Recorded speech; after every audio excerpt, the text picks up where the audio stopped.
নমস্কার বন্ধুরা, আমি ইন্দ্রাণী আবার চলে এসেছি তোমাদের সকলের কাছে একটি নতুন গল্প নিয়ে। শুরুতেই একটা অনুরোধ করছি সবাইকে, আমার চ্যানেল এক ঝাঁক ইচ্ছেডানা বাই ইন্দ্রাণী যদি তোমাদের ভালো লাগে তাহলে চ্যানেলটা সাবস্ক্রাইব করে আমাকে উৎসাহ দিও। এছাড়া লাইক, কমেন্ট ও শেয়ার করতেও ভুলো না যেন। আর নতুন নতুন গল্পের আপডেট পেতে হলে বেল আইকন অল করে দিও সবাই। শুরু করছি আজকের গল্প। আশা করছি তোমাদের সবাইকে পাশে পাবো। 30শে মার্চ ছিল বিখ্যাত সাহিত্যিক শরদিন্দু বন্দ্যোপাধ্যায়ের জন্ম শতবার্ষিকী। আজ তাঁকেই সম্মান জানিয়ে তাঁর লেখা একটি ছোট গল্প পাঠ করতে চলেছি। গল্পের নাম ট্রেনে আধ ঘন্টা। এই গল্পে লেখক এক অতি বাস্তব কথা খুব সহজভাবে আমাদের সামনে বলেছেন। তা হলো, ভালোবাসার মধ্যে যদি কোনো খাদ না থাকে তাহলে যত বড় বাধাবিঘ্নই আসুক না কেন মানুষ সহজেই তা অতিক্রম করে যেতে পারে। আর প্রকৃত ভালোবাসা নির্ভর করে মনের গভীরতার উপর, আনুষঙ্গিক আর কিচ্ছুর উপর নয়। শুরু করছি আজকের গল্প ট্রেনে আধ ঘন্টা। ট্রেন স্টেশন ছাড়িয়া চলিতে আরম্ভ করিয়াছে। এমন সময় মনীষ ছুটিতে ছুটিতে আসিয়া একটা ছোট ইন্টার ক্লাস কামরায় উঠিয়া পড়িল। রাত্রি 11:25 প্যাসেঞ্জার ধরিয়া আজ বাড়ি ফিরিবার কোনো আশাই তাহার ছিল না। করুণাকেও বলিয়া আসিয়াছিল যে সকালের গাড়িতে অন্যান্য বরযাত্রীদের সঙ্গে সে ফিরিবে, কিন্তু হঠাৎ সুযোগ ঘটিয়া গেল। আজ বৈকালের গাড়িতে এক বন্ধুর বিবাহে তাহারা বরযাত্রী আসিয়াছিল। পাশাপাশি দুটি স্টেশন, মাঝে মাত্র 15 মাইলের ব্যবধান। ট্রেনে আধ ঘন্টার বেশি সময় লাগে না, কিন্তু অসুবিধা এই যে 11:25 পর রাত্রে আর গাড়ি নাই। তাই স্থির হইয়াছিল যে রাত্রে ফেরা যদি সম্ভব না হইয়া ওঠে পরদিন প্রাতে ফিরিলেই চলিবে। সকলেই প্রায় রেলের কর্মচারী, রেল তাহাদের ঘর বাড়ি। 11:05 সময় আহার শেষ করিয়া অন্যান্য বরযাত্রীরা যখন গাড়ি ধরিবার আশা ত্যাগ করিয়া পান সিগারেটের জন্য হাঁকাহাঁকি করিতেছিল, সেই ফাঁকে মনীষ কাহাকেও কিছু না বলিয়া চুপি চুপি সরিয়া পড়িয়াছিল। বিবাহ বাড়ি হইতে স্টেশন পাকা 2 মাইল।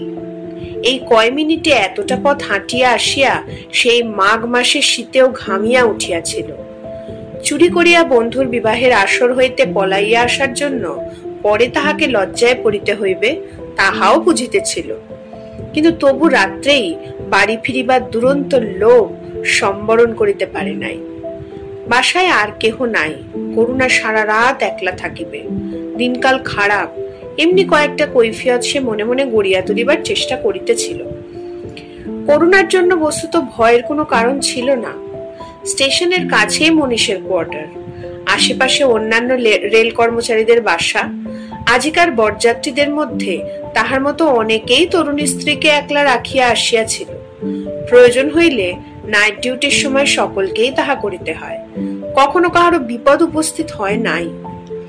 তবু যে মনীষ রাত্রেই বাড়ি ফিরিবার জন্য এত ব্যস্ত হইয়া পড়িয়াছিল তাহার একমাত্র কারণ, কিন্তু ওটা একটা কারণ বলিয়াই গ্রাহ্য হইতে পারে না। সত্য বটে, কিন্তু সকলের সামনে সেই কারণটা বা সেই সত্যটা বলা যায় না। কথাটা হলো, মনীষের মাত্র 2 বছর বিবাহ হইয়াছে এবং বউ ছাড়িয়া থাকিতে পারে না। এমন বদনামও তাহার রটিয়া গিয়াছে, কিন্তু কৈফিয়ত হিসাবে ও কথা উত্থাপন করা অতীব লজ্জাকর। সে যা হোক, 12টার মধ্যেই সে বাড়ি পৌঁছিয়া যাইবে। আধ ঘন্টার পথ। হয়তো করুণার লেপের মধ্যে ঢুকিয়া পরম আরামে ও গরমে ঘুমাইয়া পড়িয়াছে। হয়তো কেন, নিশ্চয় ঘুমাইয়া পড়িয়াছে। করুণা মোটে রাত জাগিতে পারে না। মনীষকে হঠাৎ দেখিয়া তাহার ঘুমন্ত চোখে বিস্ময় ও আনন্দ ফুটিয়া উঠিবে। মনীষ পরিপূর্ণ তৃপ্তির একটি নিঃশ্বাস ফেলিয়া বেঞ্চির উপর বসিয়া পড়িল। ট্রেন তখন সবেগে চলিতে আরম্ভ করিয়াছে। কামরার মধ্যে দুইটি লোক, একজন একটা বেঞ্চি জুড়িয়া লম্বা ভাবে লেপ মুড়ি দিয়া শুইয়া কেবল মুখটি বাহির করিয়াছিলেন। গোলাকৃতি থলথলে মুখমণ্ডলে হপ্তাখানেকের দাড়ি গজাইয়া কৃষ্ণ তার একটা গাঢ়তর প্রলেপ লাগাইয়া দিয়াছিল। তিনি শুইয়া শুইয়া অনিমেষ চক্ষে মনীষকে নিরীক্ষণ করিতেছিলেন। অপর ব্যক্তিকে অপেক্ষাকৃত অল্প বয়স্ক বলিয়া বোধ হয়। সেও একটা বিলাতি কম্বল গায়ে দিয়া অন্য ধারের বেঞ্চির কোণে ঠেসান দিয়া বসিয়াছিল এবং পরম কৌতূহলের সহিত মনীষকে পর্যবেক্ষণ করিতেছিল। তাহার চেহারা রোগা হাড় বাহির করা, গাল বসিয়া গিয়া চোয়ালের অস্থি অস্বাভাবিক রকম উঁচু হইয়া উঠিয়াছে। দুই চোখের কোলে গভীর কালির আঁচড়। এই দুই যাত্রীর মধ্যে একটা বেশ রসালো গল্প জমিয়া উঠিয়াছিল। মনীষের আগমনে তাহা অর্ধপথে থামিয়া গিয়াছে। মনীষ বসিলে রোগা লোকটি জিজ্ঞাসা করিল, কত যাবে? মনীষ বলিল, আমি পরের স্টেশনেই নেমে যাব। এক জাতীয় লোক আছে, রেলে উঠিয়াই অন্য যাত্রীদের পরিচয় গ্রহণ করিবার অদম্য আগ্রহ তাহাদের চাপিয়া ধরে। রোগা লোকটি সেই শ্রেণীর। মনীষের রূপালী বোতাম লাগানো কালো রঙের ওভারকোট দেখিয়া জিজ্ঞাসা করিল, আপনি রেলেই কাজ করেন? হ্যাঁ, আমি ও স্টেশনের পার্সেল ক্লার্ক। লোকটি তখন হাসিয়া বলিল, বেশ বেশ, আসুন, এই কম্বলের ওপর বসুন। আমি অনেক রকম লোকের সঙ্গে মিশেছি, কিন্তু রেলের বাবুদের মতো এমন মাইডিয়ার লোক খুব কম দেখা যায়। কিছুতেই পেছপা নন।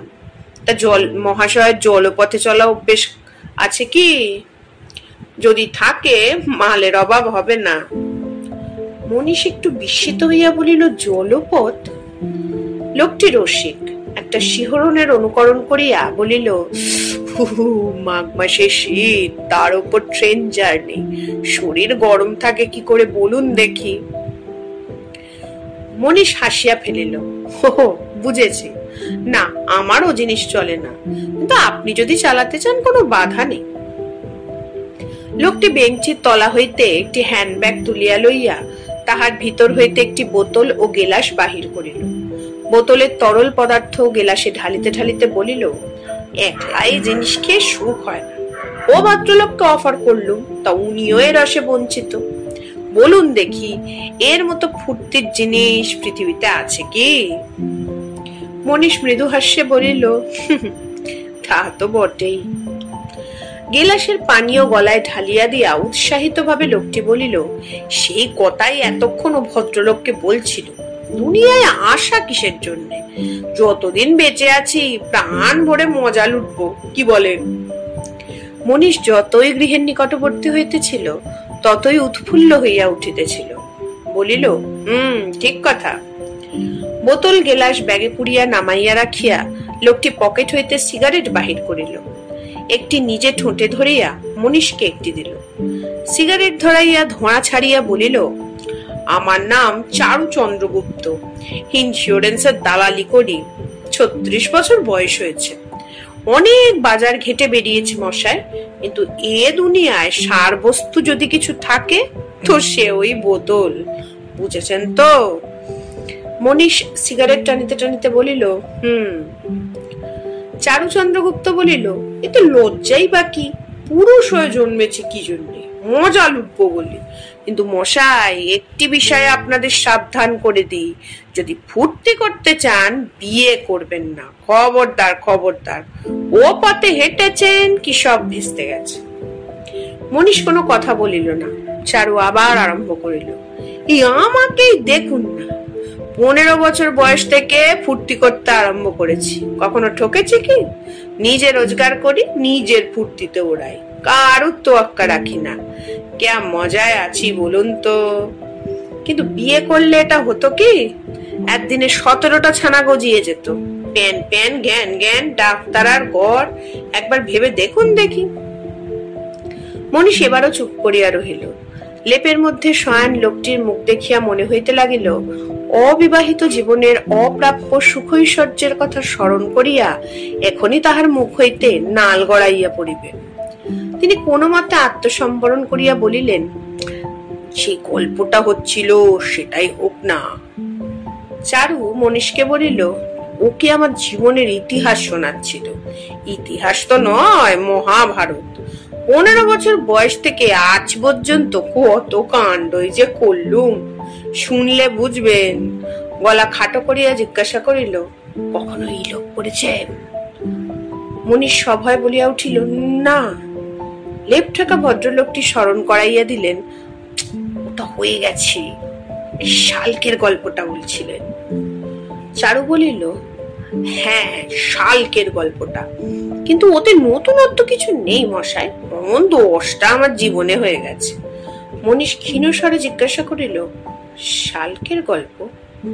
চারু বলিল, হ্যাঁ, তখন আমি শালকে থাকি, বছর 3 আগেকার কথা, ঠিক পাশের বাড়িতে, বুঝলেন কিনা।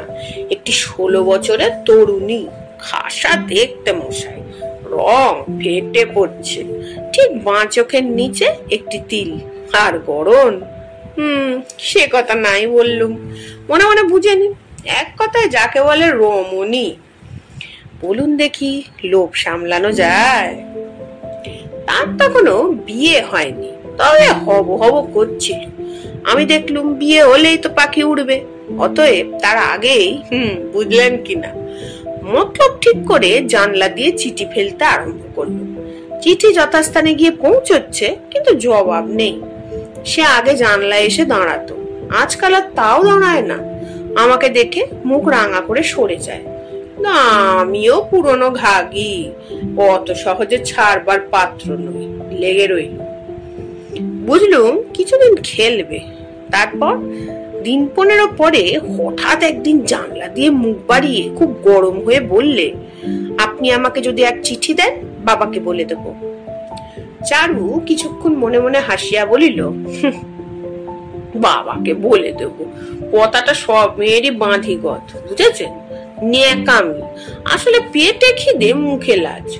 আমি আরো প্রেম সে চিঠি চালাতে লাগলো, কিন্তু 1 হপ্তাহ কেটে গেল, তবু সে কোনো সারা শব্দ দিলে না। অবশ্য বাপকেও বললেন না, সে কথা বলাই বাহুল্য। বাড়ির ঝিটাকে আগে থাকতেই টাকা খাইয়ে হাত করেছিল। ঠিক করলুম এবার আর চিঠি নয়, অন্য চাল চালতে হবে। খবর পেলুম রোজ সন্ধ্যের পর শুনি খিড়কির বাগানে যায়। একদিন শর্মাও পাঁচিল ডিঙিয়ে সেখানে গিয়ে হাজির। আচমকা আমাকে দেখে তো আঁতকে উঠলো, পালাবার চেষ্টা করলো। আমি পথ আগলে দাঁড়ালুম, থিয়েটারি কায়দায় বললুম, বুক আমার ফেটে যাচ্ছে তোমার জন্যে। সে চেঁচামেচি করে লোক ডাকবার চেষ্টা করলে। আমি তখন নিজ মূর্তি ধারণ করলুম, বললুম, চেঁচালে কোনো ফল হবে না, আমি বড়জোর দুঘা মার খাবো, কিন্তু তোমার ইহকাল পরকালের দফার অফা, সেটা ভেবে চেঁচিয়ে লোক জড়ো করো। মেয়েটা চেঁচালে না বটে, কিন্তু তবু বাঘ মানতে চায় না।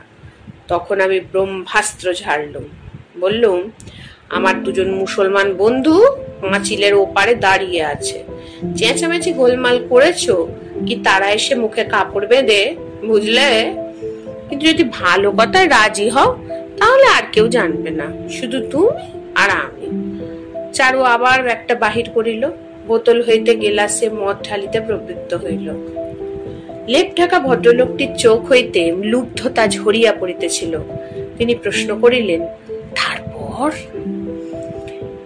গেলাস গলায় উপর করিয়া ঢালিয়া দিয়া চারু একটু মুখ বিকৃত করিল।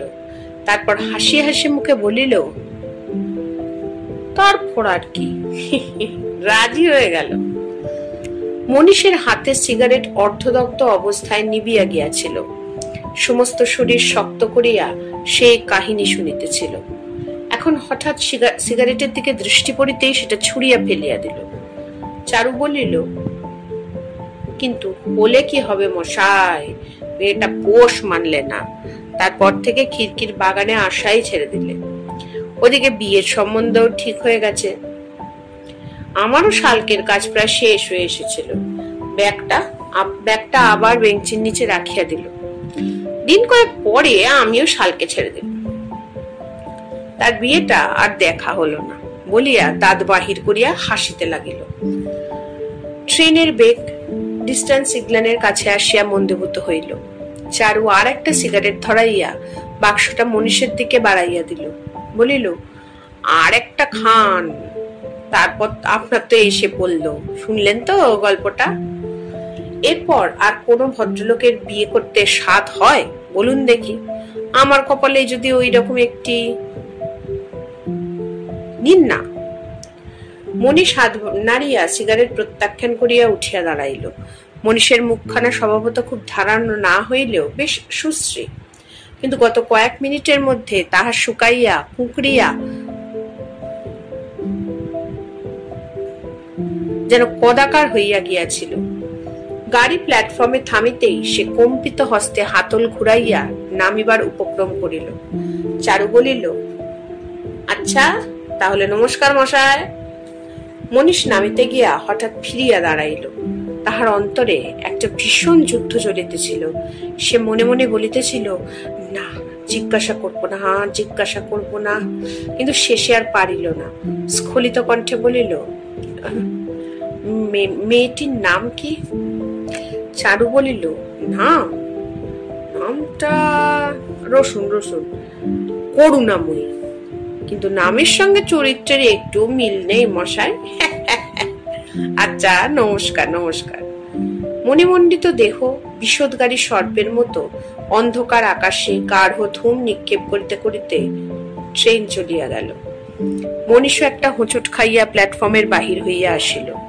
টিকিট কালেক্টর তাহার বন্ধু, ডিউটির জন্য সে বরযাত্রী যাইতে পারে নাই। নিদ্রাজড়িত স্বরে তাহাকে কি জিজ্ঞাসা করিল মনীষ শুনিতে পাইল না। স্টেশন হইতে 100 গজের মধ্যেই মনীষের ছোট্ট লাল ইটের মাসা। অন্ধকার পথ দিয়া একরকম অভ্যাস বসে সে সেই দিকে চলিল। মাথার মধ্যে তাহার রক্ত ঘুরপাক খাইতেছিল। করুণা, করুণা এই আজ 2 বছর ধরিয়া সে অন্যের উচ্ছিষ্ট নারীকে নিজের একান্ত আপনা স্ত্রী বলিয়া ভাবিয়া আসিতেছে। একদিনের জন্যেও সন্দেহ করে নাই যে করুণা তাহাকে ঠকাইতেছে। উফ, এই করুণা! একটা শারীরিক অস্বাচ্ছন্দ্য অনুভব করিয়া সে বাহ্য চেতনা ফিরিয়া পাইল। দেখিল তাহার শরীরের সমস্ত পেশিগুলা শক্ত হইয়া আছে।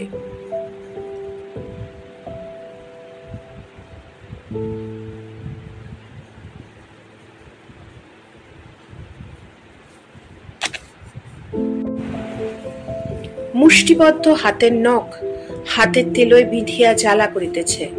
সে জোর করিয়া পেশিগুলা শিথিল করিয়া দিল। তারপর দ্রুত পদে বাড়ির দিকে চলিল। করুণা একটা, কি করা যায়? এরূপ অবস্থায় মানুষ কি করে? খুন? হ্যাঁ, খবরের কাগজে তো এমন অনেক দেখা যায়। যাহার স্ত্রী কুমারী অবস্থায় লম্পট দ্বারা উপভুক্ত হইয়াছে, সে আর কি করিতে পারে? করুণাকে খুন করিয়া নিজে ফাঁসি যাওয়া ছাড়া অন্য পথ কোথায়? কিন্তু মনীষ থমকিয়া রাস্তার মাঝখানে দাঁড়াইয়া পড়িল। সেই লম্পটটাকে সে ছাড়িয়া দিল কেন? তাহাকে আগে খুন করিয়া তারপর করুণাকে। বাড়ির সম্মুখস্থ হইয়া সে দেখিল তাহার শয়ন ঘরের জানালা দিয়া আলো আসিতেছে। আলো কিসের? করুণা তো ঘুমাইয়াছে। তবে কি? পা টিপিয়া টিপিয়া চোরের মতো গিয়া মনীষ জানালার কাঁচের ভিতর দিয়া উঁকি মারিল। দেখিল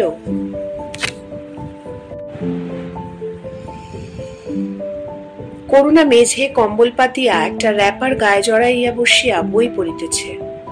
মনীষ কিছুক্ষণ হতবুদ্ধির মতো দাঁড়াইয়া রহিল। তারপর গিয়া দরজার ধাক্কা মারিল। চাপা বিকৃত স্বরে বলিল, দোর খোলো। করুণা দোর খুলিয়া দিতেই মনীষ ঘরে ঢুকিয়া দরজায় খিল আঁটিয়া দিল।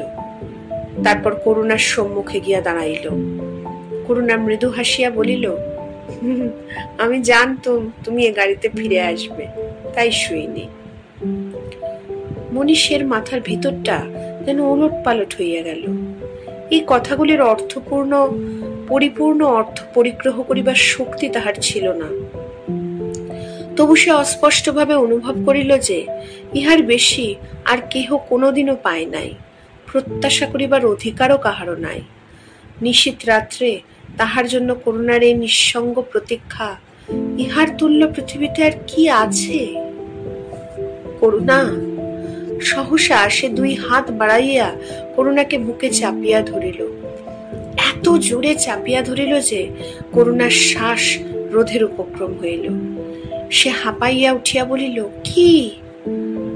মনীষ তাহা গলার মধ্যে মুখ গুজিয়া অবরুদ্ধ স্বরে বলিল, কিছু না, ট্রেনে আসতে আসতে বোধহয় ঘুমিয়ে পড়েছিল। উফ, এমন বিশ্রী দুঃস্বপ্ন দেখল। চলো শুই গে। ব্যাস, আজ এ পর্যন্তই। মনের আসল অনুভূতিটাই হলো আসল। আনুষঙ্গিক বাহ্যিক কোনো কিচ্ছু মানুষের কাছে অত বেশি মূল্যবান নয় যত মানুষের মনের টান একে অপরের প্রতি। আজ আসি, খুব তাড়াতাড়ি আবার নতুন গল্প নিয়ে হাজির হব। এই গল্পটি ভালো লাগলে লাইক, কমেন্ট ও শেয়ার করবেন। সাবস্ক্রাইব করে আমাকে উৎসাহ দেবেন। টাটা।